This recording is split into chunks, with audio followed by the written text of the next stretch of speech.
Hora de Baco desta semana está de visita a Estremoz, ao Monte Seis Reis, e fala de vinhos que fogem às denominações oficiais.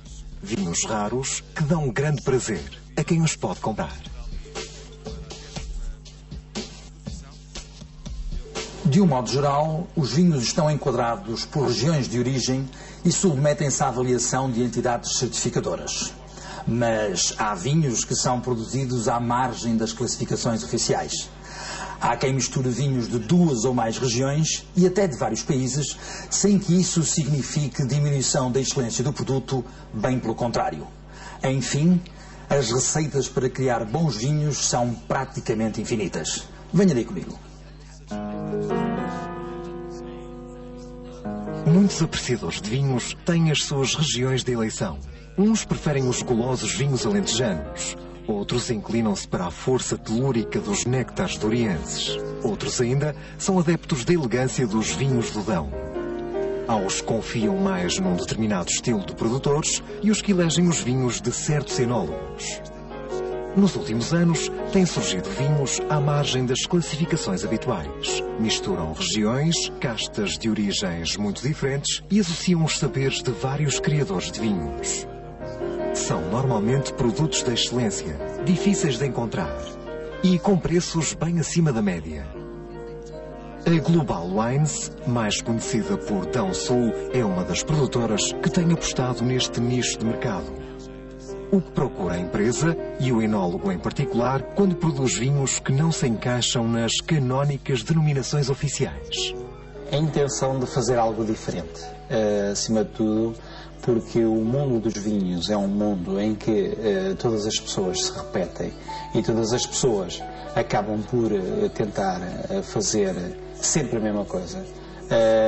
Prejudica o negócio e prejudica o facto de o vinho não ser algo como uma moda, não é? Portanto, tentámos fazer, efetivamente, vinhos que possam ser diferentes. Como surge o Dourate? Tentámos juntar o Douro, que é uma região mítica de Portugal, e uma casta que é mítica de Portugal, que é a Touriga Nacional, com uma casta mítica do Priorato, que é uma região muito similar ao Douro. Estamos a falar de solos xistosos, estamos a falar de terraços, e daí juntar os dois produtores para fazer um vinho que se chamava Dourate, Douro e Priorato. Elaborado com Touriga Nacional e Garnacha, o Dourate tem cor rubi intensa. Tem fruta madura profunda, madeira perfeita, doce e especiada, com notas de esteva e mentol. Na boca é mineral, com textura rica, excelente harmonia com cabrito assado. No peão, os condimentos são diferentes. Ao tentarmos fazer o peão, tentámos juntar mais uma vez a casta Touriga Nacional, mas daí proveniente do Dão, com o Nebbiolo d'Italia, que é uma casta mítica da região do Piemonte.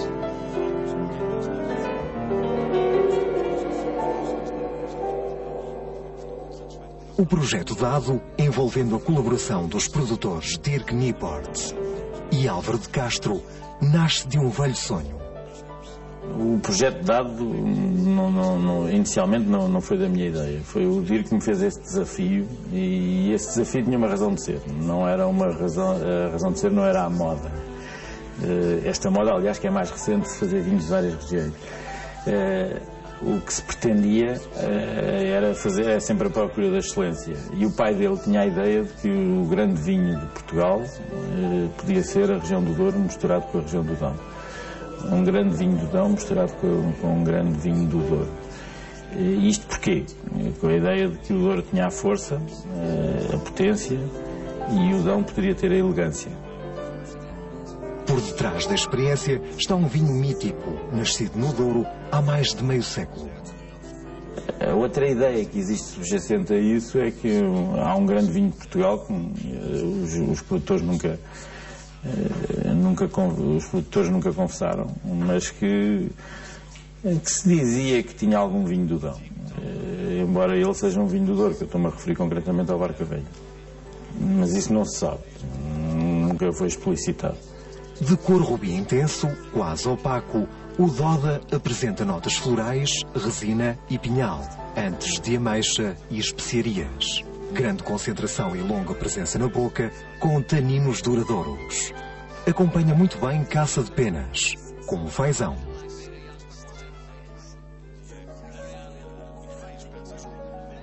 No Dão Sul, estas misturas de castas e regiões começaram há 8 anos, com o objetivo de recriar os famosos vinhos do Hotel Palace do Bussaco.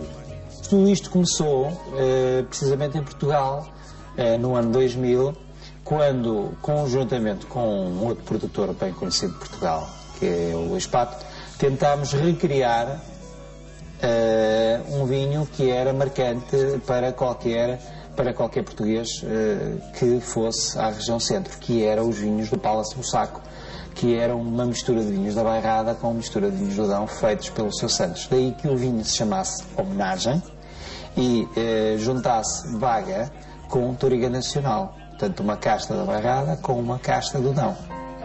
E as experiências não vão ficar por aqui.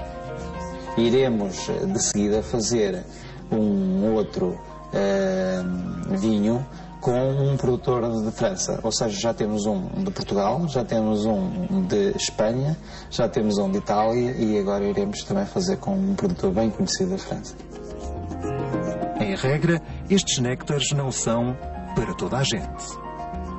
A intenção é que o vinho seja um vinho procurado, um vinho raro, um vinho que mostre de facto a capacidade que os produtores têm de se unir e que possa ser um grande vinho.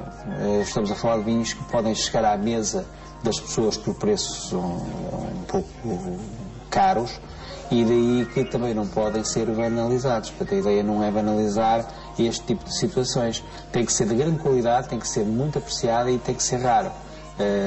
Só os grandes apaixonados do vinho é que o procuram, quase como se fosse um elemento de coleção. Que tipo de colaboração se estabelece entre produtores para criar vinhos tão raros?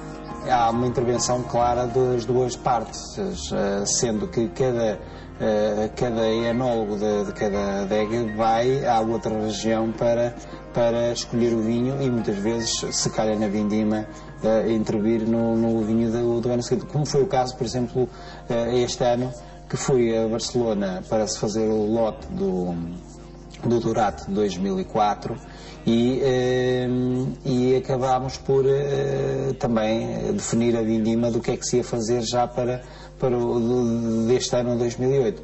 Ou seja, vamos já conseguindo intervir na vinificação. No Priorato a mesma coisa, acabamos por tentar intervir o mais possível, sendo que qualquer um dos outros enólogos, tanto o José Puig como o Marco Dota, vêm a Portugal também para a escolha dos vinhos. Aliás, pretende-se que seja um intercâmbio verdadeiro. Produtos que misturam uvas de diferentes regiões e países não desrespeitam a ligação de um vinho a uma cultura e a um local específicos? De maneira nenhuma. Eu penso que estes vinhos são apenas vinhos e eu costumo dizer como enólogo que os vinhos devem valer pela sua diferença, não devem ser todos iguais e não devem ter características que os permitam parecer iguais. De maneira que este vinho nunca será igual a nada. Portanto, este vinho não desrespeita nada. É diferenciado. Tal como aconteceu com o Barca Velha, também o Dado é um vinho desclassificado. Um vinho de mesa feito com uvas da Quinta da Pelada no Dão e da Quinta de Nápoles no Douro. Faz sentido espartilhar os vinhos por denominações de origem? Eu acho que sim. Eu acho que a procura da excelência é o critério fundamental. E, portanto, as regras fazem-se para não se cumprir. E, portanto, eu não acho mal. Eu não acho muito mal que haja regras, porque, em termos básicos, em termos gerais, está certo. Ouça, Portugal é o país da diversidade. E, portanto, não vamos fazer o vinho de Portugal. Isso é a maior asneira que nós podemos vir a instituir. O nosso país não está vocacionado para poder fazer um vinho genérico aceito por todo o mundo. Nós tivemos sucesso no vinho, vai ser através da diversidade. E por isso tem que haver regras. As próprias regiões podem querer, de alguma maneira, controlar isso. Mas depois não podemos ser exagerados. A burocracia institucional criou algumas dificuldades aos criadores do dado. Uma dificuldade que nós tivemos logo desde o princípio foi por o ano de colheita, por exemplo. O dado teve imenso. O dado não pode ter ano de colheita. Nós arranjámos um subterfúgio, pomos o ano de colheita. Eu quando digo nós, é o DIRC e eu, pusemos o ano de colheita na rolha. A desclassificação do vinho pode prejudicar a imagem do produto? Isso parece-me que não. Porque, como isto era um vinho de nicho de mercado, é um vinho com este tipo de características, acho que não é importante. Não era importante não é por facto de vinho ser DOC que teria mais aceitação no mercado do que teve, porque as pessoas entenderam que a característica principal era a sua autoria. Já nos aspectos burocráticos me parece que é extraordinariamente negativo. Ou seja, eu no passado, como havia uma série de burocracias que nos impossibilitava de exportarmos o vinho. E foi difícil vencer isso. Eu pouco que mandava para o estrangeiro era como amostras. Hoje o dado não é dado, é doda. Já conseguimos fazer uma exportação legal, entre aspas. O resto não foi exportado, foi mostrado, por assim dizer. Vinhos como o Dourado e o Peão vão continuar a ser produzidos? O Dourado já vai na 4ª edição, o Peão já vai na 3ª. São vinhos muito procurados, são vinhos que nós tentamos manter no mercado. Serão estes vinhos um produto da tão falada globalização? Pelo contrário, isto tenta demonstrar, e nos textos que escrevemos, que no passado isto já acontecia. Se pensarmos que no tempo dos romanos, que foi o povo que desenvolveu grandemente o vinho e o ato de se beber, já percorria toda a Europa, quando regressavam a Roma, eles levavam parte de vinho nas talhas feito na Ibéria, que depois, ao passarem por França e Itália, iam acrescentando. Ou seja, quando chegavam a Roma, certamente tinham um vinho que resultava de uma mistura. E, portanto, isto não será mais do que demonstrar que o passado era assim e que o presente também pode ser. Não estaremos, enfim, perante um fenómeno de moda? Não é uma moda, é algo que pode ser uma reedição do passado, sendo aprimorado, claramente. Eu penso que é um fenómeno de moda, sinceramente. Sinceramente, acho que é um fenómeno de moda. No entanto, não acho que não vem mal ao mundo por isso. Uma experiência é sempre uma experiência. E como, em princípio, essas experiências são normalmente vocacionadas para a qualidade, pode ser que surja qualquer coisa de muito interessante nesse tipo de experiência. Eu estou convencido que, como todas as modas, vai passar. Bons vinhos fazem-se de muitas maneiras e em toda a parte.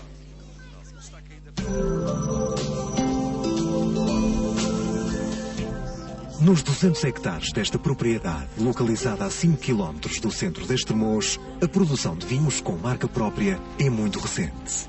O projeto resultou da iniciativa de Hélder Almeida, que começou por encarar este monte alentejano como um espaço de puro lazer. Mas o apelo vitivinícola acabou por alterar a intenção primordial do investidor. Hoje, dos 48 hectares de vinhedos, saem 400 mil garrafas de vinhos tintos e brancos, produzidos sob a orientação enológica de João Melícias.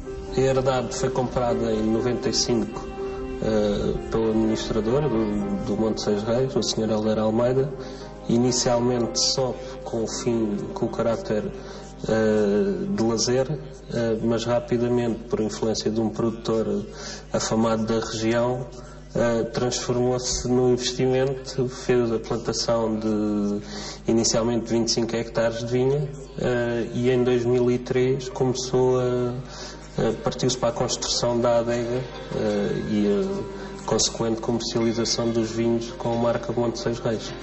O Monte Seis Reis iniciou a produção de vinhos com marca própria apenas há 5 anos.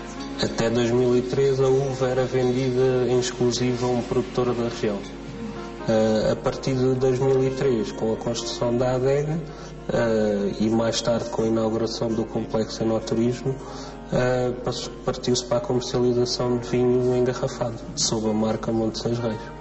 Plantada a vinha e construída a adega, a empresa avançou em 2004 com uma unidade de enoturismo. Em termos de enoturismo, qualquer visitante poderá visitar-nos durante 363 dias do ano. Estamos fechados apenas no dia de Natal e na segunda-feira de Páscoa. De resto, todos os dias do ano está aberto e convidamos as pessoas a virem até cá de uma forma gratuita. Têm acesso a visitar todo o complexo da adega e depois degustar os nossos vinhos na sala de prova e mais tarde, se quiserem comprar, têm toda a liberdade para o fazer. Mas, por exemplo, se quiserem comer aqui, não podem fazê-lo? Em nível de refeições, não funcionamos como um restaurante, mas desde que seja previamente marcado, poderemos servir refeições e inclusive temos espaços para eventos de empresas, ou reuniões de empresas, ou aniversários. A começar no nome da herdade e nas marcas de vinhos, todo o projeto está marcado por uma clara glorificação da história de Portugal, assumida como um elemento diferenciador. Como surge a designação Monte Seis Reis? Sempre quisemos ligar o vinho com a arte e com a tradição. E nesse sentido fizemos investigações no Arquivo Histórico de Estremoz e chegámos à conclusão que houve 5 reis e uma rainha de fundamental importância na história da cidade. E daí darmos o nome Monte Seis Reis. Depois, o nome dos vinhos será o cognome de cada um dos reis. A nossa primeira marca foi o Boa Memória, em homenagem ao Dom João I. Depois, mais tarde, saiu o Bolonhês, em homenagem ao Dom Afonso III, e por aí fora. A arte é um dos trunfos da unidade de enoturismo. Quem nos visita, a meio do percurso, vai-se deparar, vai entrar pela uma galeria de arte adentro, que vai tendo exposições itinerantes e que foi inaugurada quando a inauguração do complexo de enoturismo pela uma exposição do mestre Manuel Cargaleiro. Qual é a diferença dos vossos vinhos para outros vinhos? O que é que faz a diferença no Monte Seis Reis, na sua opinião? Hoje em dia o mercado de vinhos é um mercado muito concorrencial e todos os dias nós que somos da indústria vamos a um supermercado ou a uma garrafeira e somos surpreendidos com marcas que não conhecemos. No caso do vinho Monte Seis Reis, tem todas as dificuldades inerentes a uma marca relativamente nova, não é? Já que o primeiro vinho da colheita de 2003 foi para o mercado em 2004 e tentou-se desde sempre apostar numa forte relação qualidade-preço. A empresa coloca já algum vinho no Brasil e em Angola e espreita a oportunidade de penetrar no grande mercado asiático. Estamos a iniciar uma parceria que estamos com muitas expectativas no mercado chinês. Temos também para o Canadá, alguns países da Europa. Dentro de portas, não exclui a grande distribuição como canal privilegiado de comercialização. Nacionalmente, trabalhamos com pequenos distribuidores regionais que vamos conseguindo abranger todo o território, além de trabalharmos com 3 grandes superfícies. Para além dos vinhos, a Herdade comercializa produtos derivados do porco preto e prevê o lançamento de azeite com marca própria. A Herdade, inicialmente, ou antigamente, estava muito vocacionada também para a produção de azeite. E neste momento prevemos, a curto prazo, poder vir lançar uma marca sob a marca Monte Seis Reis. À espera de ser avaliado, há um vinho licoroso que está a gerar grande expectativa no produtor. Num futuro relativamente próximo, pensamos vir a produzir um licoroso aliás já está produzido e que estamos à espera de ver a evolução do vinho e depois decidiremos se o iremos lançar sob a alçada Monte Seis Reis ou não. O branco da casa incorpora a casta Viognier.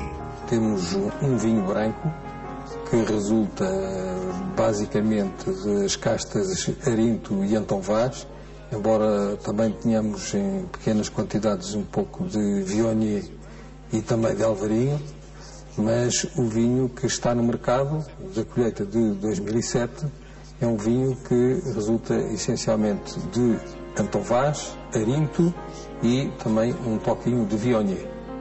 Nos tintos, há 2 vinhos que não passam por estágio em madeira. Temos a gama mais baixa, o início de gama, que é o Arte Real, que engloba normalmente as castas Aragonês, Trincadeira e um pouco de Castelão, que também temos nos nossos encepamentos.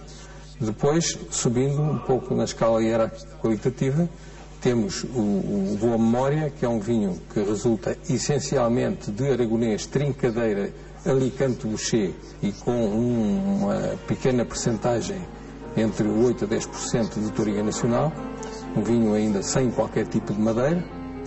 De cor granada média, este Boa Memória apresenta ligeira nota química antes da fruta confitada. Boca leve e amigável, com acidez protagonista. Boa companhia para carnes gordas e enchidos. A completar a gama de tintos, aparecem produtos elaborados com as castas tradicionais da região. Entrando já em vinhos de gama ligeiramente superior, vinhos já com, enfim, das melhores uvas, das parcelas que nós já temos mais bem referenciadas e, enfim, já com um estágio obrigatório em madeira. Normalmente nós selecionamos carvalho francês, o vinho de Bolonhês, que já, enfim, tem exigências qualitativas superiores e em que fazemos questão de utilizar exclusivamente as castas tradicionais da região. Saliência de novo para o Aragonês, a Trincadeira e o Alicante Boucher. Depois, ainda num patamar acima, temos o Monte Seis Reis Reserva e ainda antes deste Monte Seis Reis Reserva temos a gama monovarietal, tendo neste momento no mercado um vinho de Syrah e de Tinta Caiada, que é uma das outras castas também referenciadas como tradicional na região. Este tinto alentejano sugere torrefação antes da excelente fruta de árvore, lembrando ameixa. Notas de hortelã, groselha e especiaria. Vinho ainda por amaciar. Tem boca elegante e de frescura atrevida. Com uma produção limitada, a rondar as 7.000 garrafas, o topo de gama só aparece em anos de qualidade excepcional. O único a ser lançado foi o da colheita de 2003. Para além do Monte Seis Reis Reserva de 2007, que chegará ao mercado no final deste ano, a Herdade admite lançar vinhos de casta única. Se surgir a possibilidade de aparecer uma casta que revela, de facto, até pela evolução do vinho ao longo agora do seu estágio, eventualmente em madeira, qualidades que permitam vir a fazer-se uma comercialização de uma monocasta, pois isso não está fora de questão. Aliás, já há alguma tradição aqui na casa nos vinhos de monocastas, nomeadamente de Touriga Nacional, nomeadamente da Tinta Caiada e do Syrah. Referenciou um branco. Os brancos têm vindo a ser muito procurados. Vocês vão manter só esse branco ou têm como perspectiva futura alargar o leque da vossa oferta de brancos? Bom, o projeto da propriedade inicialmente só previa até castas tintas. Constatou-se que era indispensável ter algum branco também, até porque, enfim, os indicadores mais recentes de mercado apontam para algum consumo de branco. E, portanto, em 2005 nós fizemos a plantação das castas brancas. Neste momento temos um vinho vinificado de uma maneira tradicional, nada nos impossibilita que não possamos, num futuro próximo, vir a fazer um outro tipo de vinho, nomeadamente com base noutras castas que não estas. No Alentejo, há vinhos que querem fazer história. No final do programa de hoje, sento-me à mesa do restaurante Cipriani, que pertence ao complexo do Hotel Ritz, aqui na cidade do Funchal, na Ilha da Madeira, para vos propor um prato extraordinário, um carré de borrego com vinagre balsâmico caramelizado e legumes grelhados. Um prato muito elegante, muito bem, muito equilibrado, com um aroma extraordinário que só tenho pena de não vos poder transmitir pelas imagens. A acompanhá-lo vai estar um vinho tinto alentejano, um vinho feito por Paulo Oliano, um regional alentejano de 2005, apenas feito com a casta Alicante Boucher, muito bem trabalhada, com esta cor carregada, retinto, pleno de aromas, mas muito equilibrado e com muita elegância, e que vai fazer uma companhia perfeita com o carré de borrego. Despeço-me até ao próximo programa. À vossa saúde.